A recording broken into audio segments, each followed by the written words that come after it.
Estas nuestras noticias.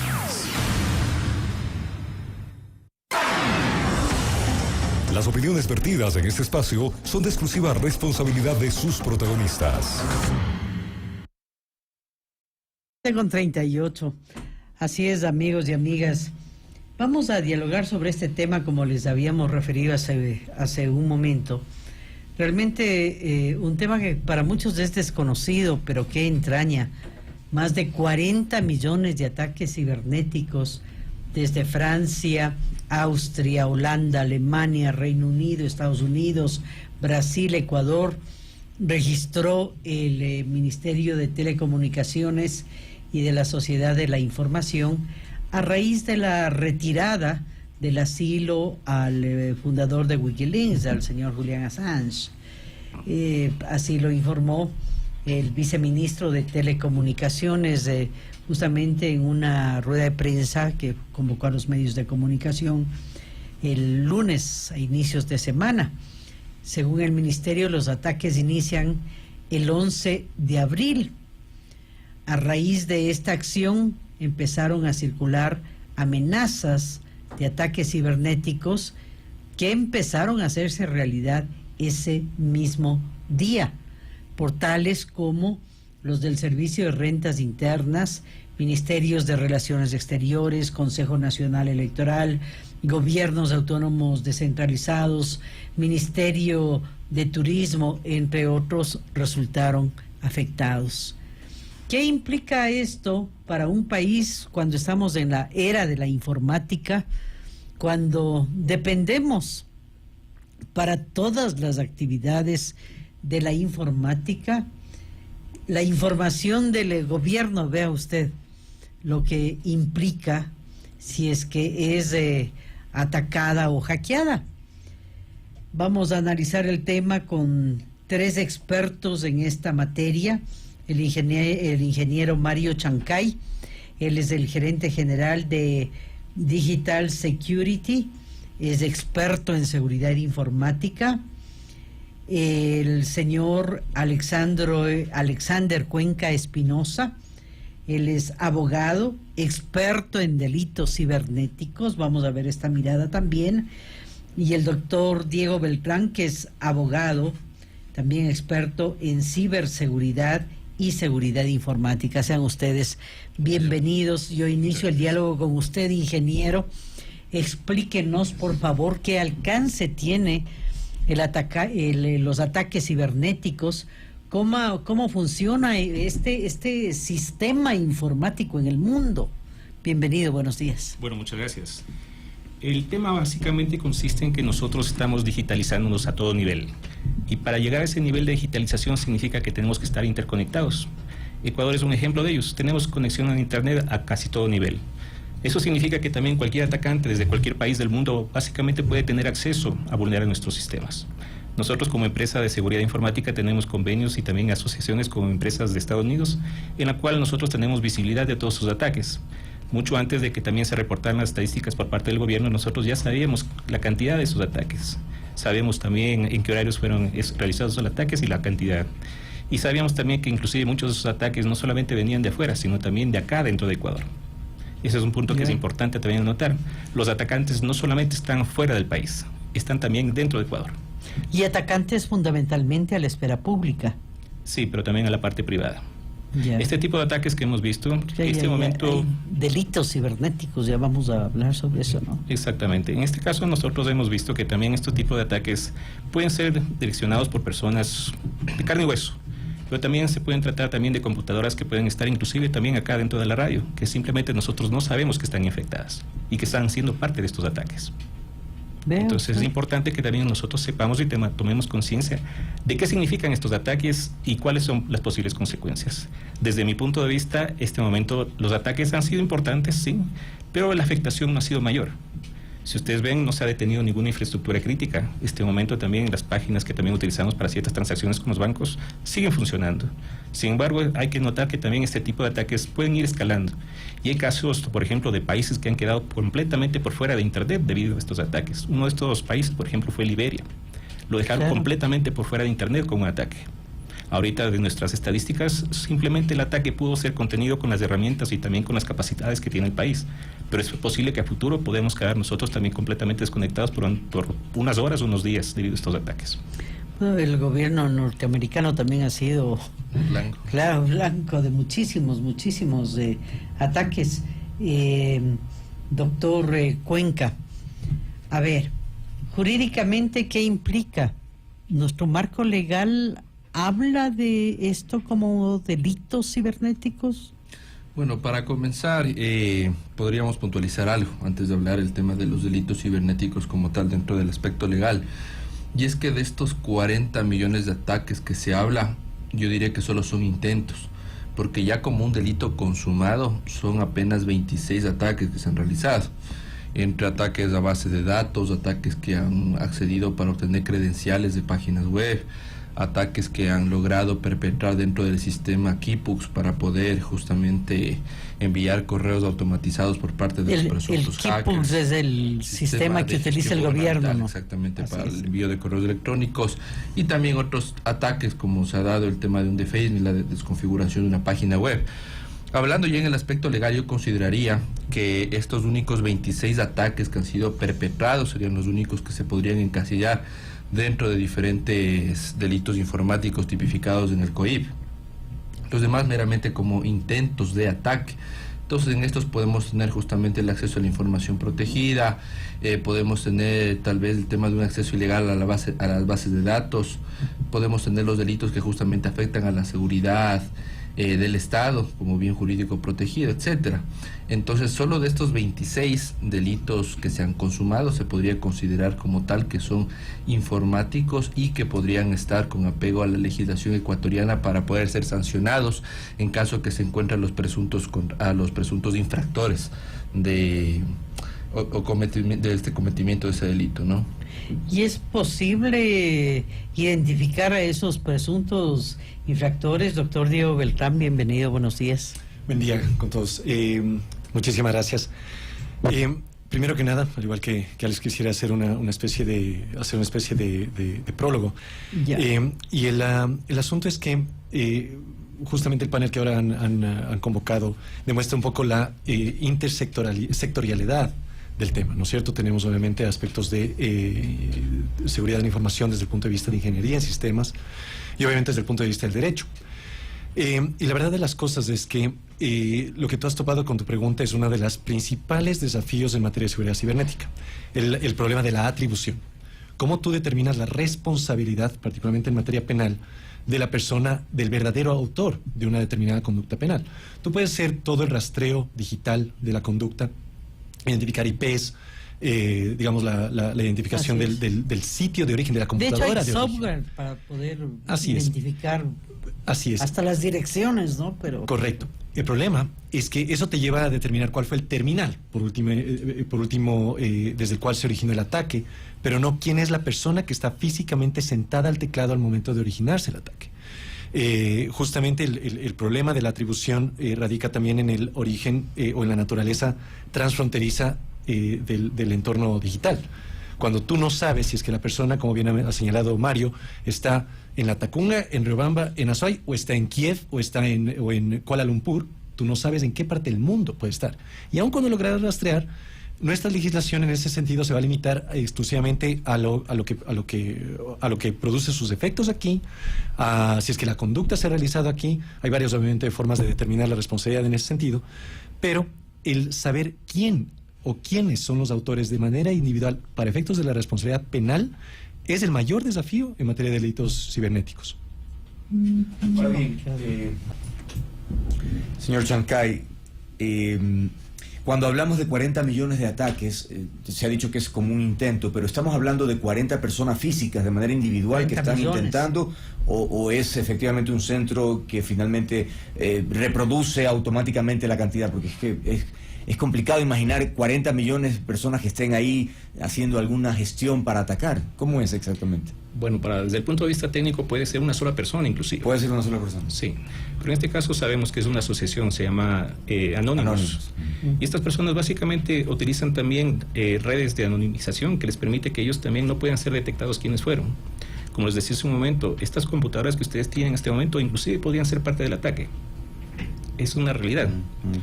En este caso lo que ellos hacen ¡Qué miedo! A cerrar la computadora entonces. Y eso ya después quisiera que ustedes un poco lo expliquen. En ese momento, ¿cómo ustedes pueden demostrar que ustedes no fueron? Entonces, por ejemplo, el problema es que muchas casas también tienen computadoras que tienen también acceso a Internet. Y desde ahí se lanzan también este tipo de ataques. ¿Pero cómo? Es decir, utilizan mi computadora, digamos, ¿para qué? O sea, para hacer ese ataque, pero ¿a través de qué mecanismo? ¿Cómo lo hacen? La infectan. Ah. Y básicamente corre un programa malicioso que se vuelve un zombie. De repente, sin que ustedes sepan, se lanzan los ataques desde su computadora. Esa es la forma más tradicional. Ahora, por ejemplo, tenemos también cámaras de video. Estas cámaras de video también son utilizadas por estos atacantes. Entonces, sin que ustedes lo sepan, la misma cámara de video que utilizan para la seguridad física es utilizada para realizar estos ataques. Ahora bien, usted decía hace un momento, doctor Cuenca, que han sido concretamente 26 los ataques, que los otros han sido intentos. ¿Estamos hablando de que nuestra infraestructura cibernética es muy buena o los ataques son medio flojos? Porque si hay un intento de 40 millones y apenas 26 se logra, ¿cuál es la explicación? Entendamos algo. Poniendo un antecedente, recurriendo al año 2011, se dieron los primeros ataques por parte del Grupo Anonymous aquí en el Ecuador, a través de la Operación Cóndor Libre. En aquel tiempo, cuando se dieron los ataques, básicamente para poder establecer un daño, en este sentido, al Ecuador, al gobierno en ese entonces de Rafael Correa, justamente los hackers de Anonymous de varias secciones, digámoslo así, por países, juntaron el propósito de hacer estos ataques. Ahora, puesto que digamos así, que el Grupo Anonymous de Ecuador está totalmente desvanecido, prácticamente no ha habido tal vez esa fuerza para poder hacer los ataques a ciertos blancos específicos. Dada la circunstancia que no se conocen los blancos específicos y meramente se tiene una presunción de que se tiene que hacer un ataque o que tienen que hacer un ataque hacia páginas del gobierno, .gov.es, .mil.es, únicamente los atacantes no son ya de Ecuador, son pocos, como bien está mencionando justamente aquí el compañero, pero son más del exterior. Pero como estos hackers del exterior no conocen los blancos específicos donde pueden hacer daño a la información sensible del Estado o de empresas privadas de alta relevancia, justamente no lo han hecho. De esta manera los blancos lo están haciendo al azar. Los blancos lo hacen por hacer y realmente no están atacando a las infraestructuras críticas que deberían haberlo hecho si es que querían tener éxito en este caso. En tal razón, los ataques únicamente se han perpetrado de los 40 millones, han sido únicamente 26 los que se consumaron de alguna manera sin afectar la infraestructura del Estado. Esto no quiere decir que el Estado ecuatoriano tenga una seguridad informática de primer nivel. Esto quiere decir que los atacantes prácticamente están apuntando a atacar a lo que sea, sin conocer justamente la información o el daño colateral que quisieran causar en sí. Doctor Bertrand, en la cibernética, en el mundo cibernético, no hay ninguna regla, no hay ningún control. Es decir, estamos hablando de un mundo paralelo al nuestro y por lo tanto, pues, cualquier cosa puede suceder. ¿Es posible imaginar, bueno, el contraataque sí, pero en términos de un marco legal es imposible pensar en algo así, ¿o sí?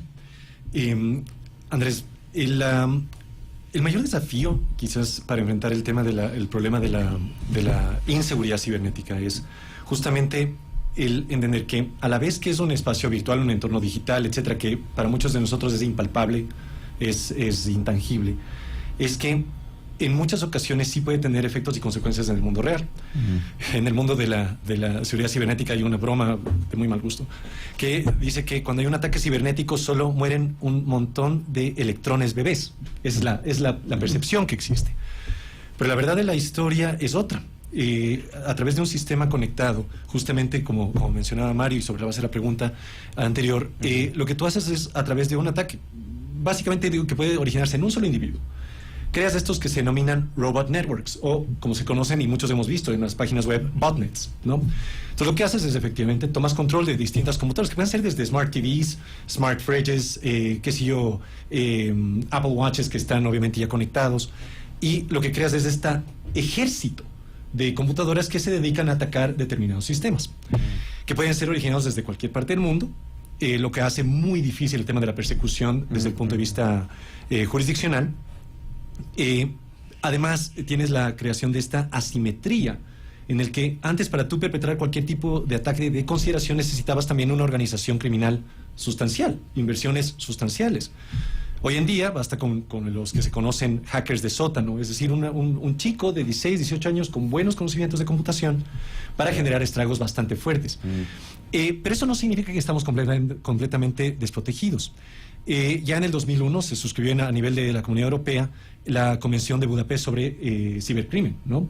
Entonces eso significa que básicamente a nivel de la Comunidad Europea y otros países que se han ido adhiriendo, Costa Rica, Estados Unidos, ya existen los mecanismos para perseguir estos delitos cuando han ocurrido aún en jurisdicciones externas a la propia. En el caso del Ecuador, nosotros no hemos suscrito, no hemos adherido aún a la Convención de Budapest, y la cooperación internacional penal en materia de delitos cibernéticos por el momento es muy limitada. Quizás la mejor medida que tenemos en la actualidad es, primero que nada, crear conciencia.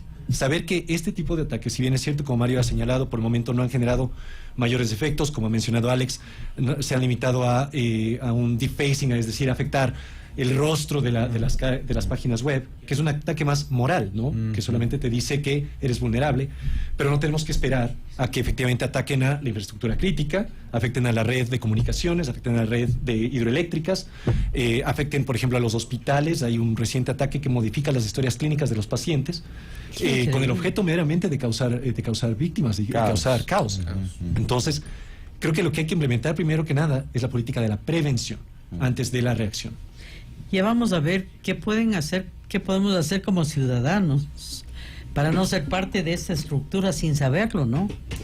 El caso de Ola Vini, que es una persona, decía el gobierno nacional, a la que se le ha sorprendido haciendo hackeo de cuentas de gobierno personales, hackeando teléfonos, y al cual se le descubrió con muchas flash memory el momento que viajaba a Japón, supuestamente, a algún torneo, pero no se encontró ningún elemento para ese torneo. ¿Cuál es la lectura que usted tiene? ¿Es posible que este señor que vive 5 años aquí en Ecuador pueda ser parte de una estructura de ataque al gobierno? Potencialmente sí, pero honestamente no conozco todo el caso.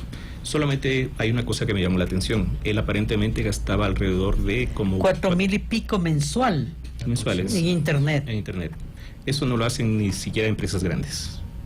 Eso me llamó la atención. O sea, una persona normal no utilizaría esa cantidad de plata para pagarse el internet. Es exagerado.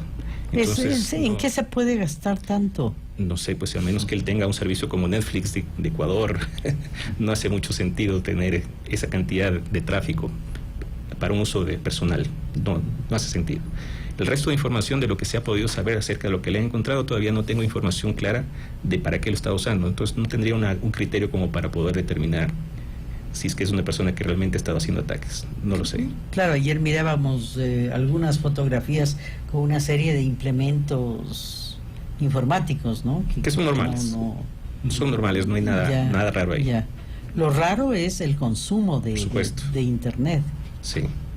Que esto podría hacerse, para tener una idea, usted decía, ni una empresa logra gastar tanto. O sea, las empresas que son ya realmente medianas, grandes, posiblemente gastan eso mensualmente, pero para una persona que usa para uso personal desde su casa no hace sentido. Imposible, no hace sentido ahí. En absoluto. ¿Cuál es su criterio al respecto, doctor? Veo este tema más bien desde un aspecto político. Yo creo que más bien Ola Vini viene a ser un vínculo para que pueda justamente dar información al gobierno, para poder vincular a otras personas que estaban en esferas más arriba en el gobierno anterior, para poder tener información de lo que ha pasado. Entonces yo más bien veo esto como un tema político que un tema de seguridad nacional o un tema por ahí que pueda afectar a la información o pueda hacer algún tipo de daño al bien público. Entonces, viéndolo desde un tema como un aspecto político, prácticamente el tema de Ola Vini viene a ser eso. Viene a ser a una persona que quizás tiene algún nexo con Wikileaks, quizás, porque estamos hablando de presunciones. Bueno, los padres decían ayer que sí era amigo de Julian Assange, claro. Justamente lo que nos dicen es, por un lado, que sí tenía esta relación con Julian Assange, pero no con Wikileaks. Así es. Pero bueno, a la final también nosotros nos planteamos la pregunta, ¿qué persona gasta más de $4,000 en internet? Yo, base a mi presunción, digo quizás... Mensual. Yo digo quizás una persona que está subiendo demasiada información y bajando demasiada información y necesita un ancho de banda tremendo con el fin de alguna manera no demorar en la información que está cruzando de un lado a otro lado. Pero más allá de eso yo lo veo como un tema político, ¿no? En el que le quieren vincular para que dicen como vulgarmente suelte la sopa y de esta manera pueda vincular a otras personas que a lo mejor están en temas que realmente al Estado le preocupa, básicamente concerniente al anterior gobierno. Doctor Beltrán, ¿cuál es su opinión al respecto? Sí, a ver, el caso de Olavini para mí es particularmente interesante porque me parece que pone en juego varios de los aspectos que estamos justamente conversando. A él obviamente se lo ha detenido con fines investigativos en este momento bajo la presunción al menos la sospecha de que podría haber sido parte de justamente una serie de ataques hacia el gobierno. Yo lo voy a analizar desde el punto de vista del derecho estrictamente, obviamente, no desde el punto de vista político. Y yo tengo un par de preocupaciones al respecto. Y en primer lugar hay que aclarar algo. Obviamente, según la percepción del Estado, Wikileaks no es precisamente una organización criminal. Comencemos por eso. No estamos hablando del colectivo Anonymous, que a veces se le ha atribuido conductas criminales. Wikileaks, de una u otra manera, ha sido vista por algunos, evidentemente, como una organización que ha revelado información de carácter sensible. No se le ha acusado, al menos que yo conozca, a Wikileaks, por ejemplo, de ser de actores en la sustracción de información, que es una cosa completamente distinta. Por lo tanto, el que esté asociado o no con Wikileaks como tal, para mí no es absolutamente relevante ni decisivo. Su amistad con Julian Assange, lo mismo. De cualquier manera. La coincidencia de los viajes con Patiño. Bueno, ahí tendríamos que ver si es que efectivamente la conducta en la que hayan incurrido, Olavini en sus viajes, si es que ha coincidido con el exministro Ricardo Patiño, realmente ameritan una investigación criminal. Incluso, lo que mencionaba Mario, la posesión de un volumen enorme de memorias, de flash drives, de discos duros externos, de cables, etcétera. Yo veía la foto justamente el día de ayer y realmente no es evidencia de nada. O sea, objetivamente, si a mí me muestran 4 computadoras, 30 flash memories y todo lo demás, realmente no es evidencia de nada. Yo tengo como 18 flash memories porque tengo equipo fotográfico de alta definición. Eso no es un indicativo de nada. Sinceramente, a mí mi preocupación es que sea un tema muy coyuntural, sea circunstancial, y que de una u otra manera, con el afán obviamente de perseguir una investigación legítima, podamos estar incurriendo en algunas extralimitaciones del poder. Les decía yo que desde el punto de vista del derecho, a mí me preocupa, por ejemplo, que en las órdenes judiciales para el allanamiento a su casa, efectivamente tú puedes ganar acceso a la vivienda y recabar todos estos elementos de información, pero el acceso a esos dispositivos es materia de otra orden judicial. Hay jurisprudencia en este sentido. Hay un famoso caso, el caso de Riley versus California en Estados Unidos, donde el caso se echó abajo justamente porque la orden judicial no permitía necesariamente el acceso a los equipos informáticos. Y el razonamiento es que el volumen de información que todos nosotros tenemos en nuestro teléfono inteligente, en una computadora, es demasiado íntimo y demasiado excesivo como para ser materia de una búsqueda indiscriminada.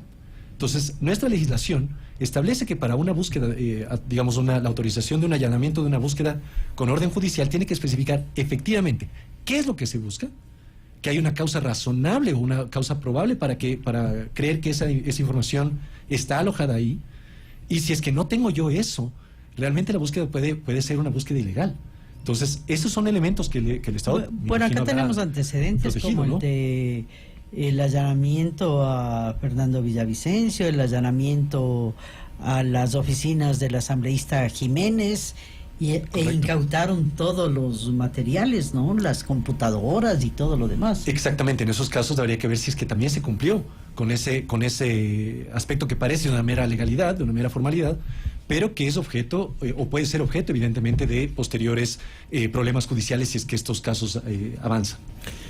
Los escucho y no puedo evitar sentir esta sensación de indefensión porque realmente ya es una realidad el hecho de poder infiltrar en todos los dispositivos, y me pregunto en el futuro inmediato la cosa va a ir complicadísima. Es decir, tendremos que, señor Chancay, prepararnos tecnológicamente para de alguna manera, porque es que quienes utilizamos de manera elemental estos dispositivos realmente no tenemos forma de saber si están investigándonos o si están tratando de infectarnos, en fin. ¿Qué reflexiones provoca eso? Y yo agregaría nada más algo, si está el país o no preparado para todo esto. Bueno, mi percepción va a ser personal, o sea, por favor tómenlo así. Pero sí, efectivamente nosotros no estamos a un nivel adecuado. Digo adecuado porque no podemos estar también en el top. Eso significaría una realidad que tal vez nosotros no la vivimos.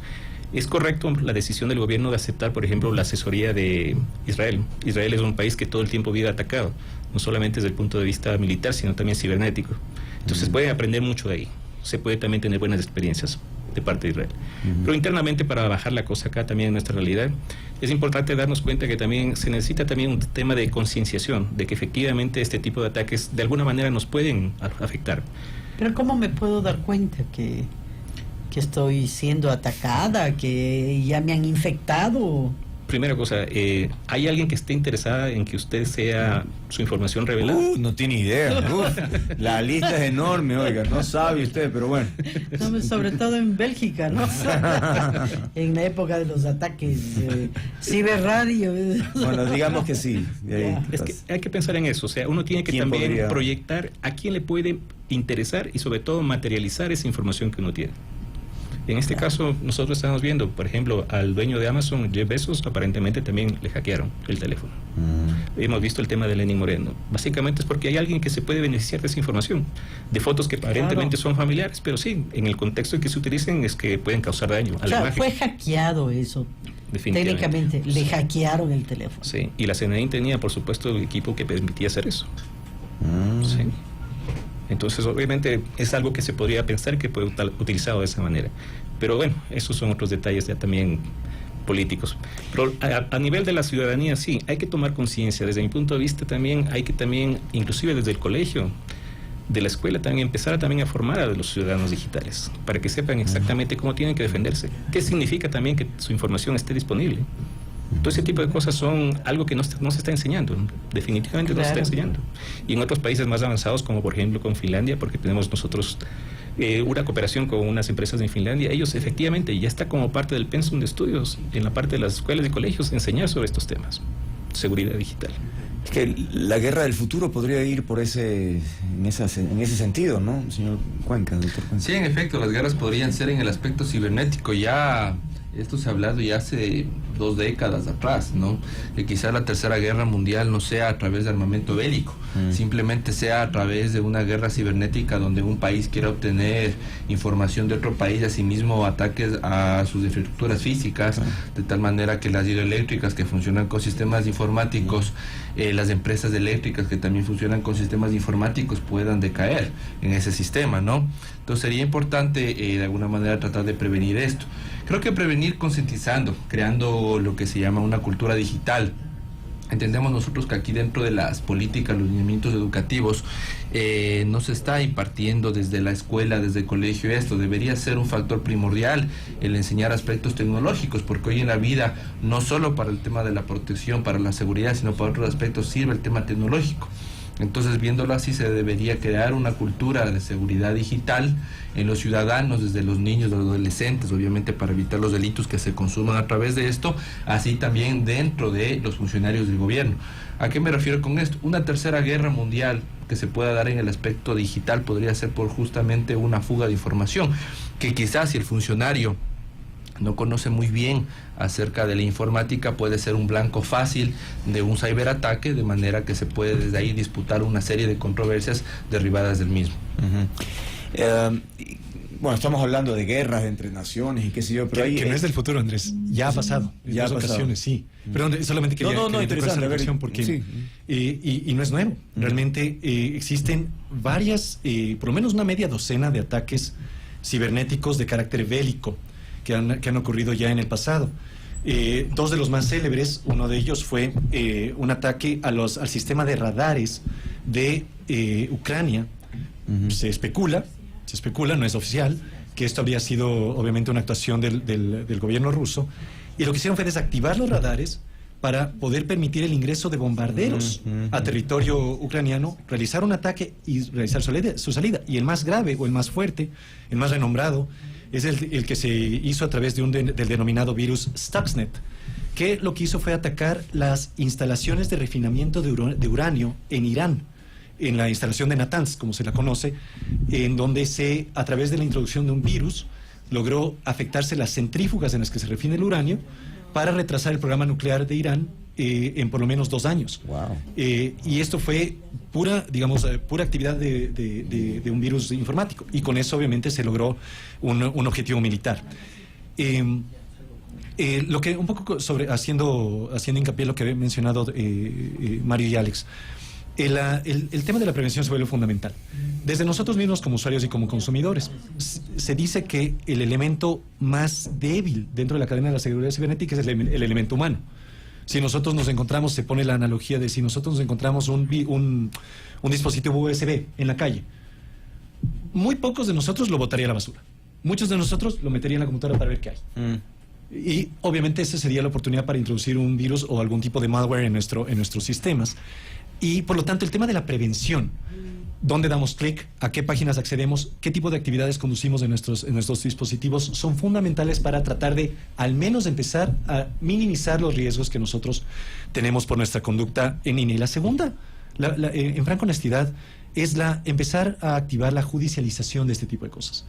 ¿Cuántos de nosotros conocemos a personas, o a nosotros mismos nos han pasado, que nos decimos, me hackearon la cuenta de Facebook o de cualquier otra cosa? Si les llega un correo electrónico de mi parte, no fui yo. Eso es suplantación de identidad. Claro. Y sin embargo, ninguno de nosotros lo toma con la seriedad del caso. Si yo voy a un lugar y me dicen, oiga, alguien se presentó con su cédula aquí a decir que era usted mismo, inmediatamente generaríamos las alarmas.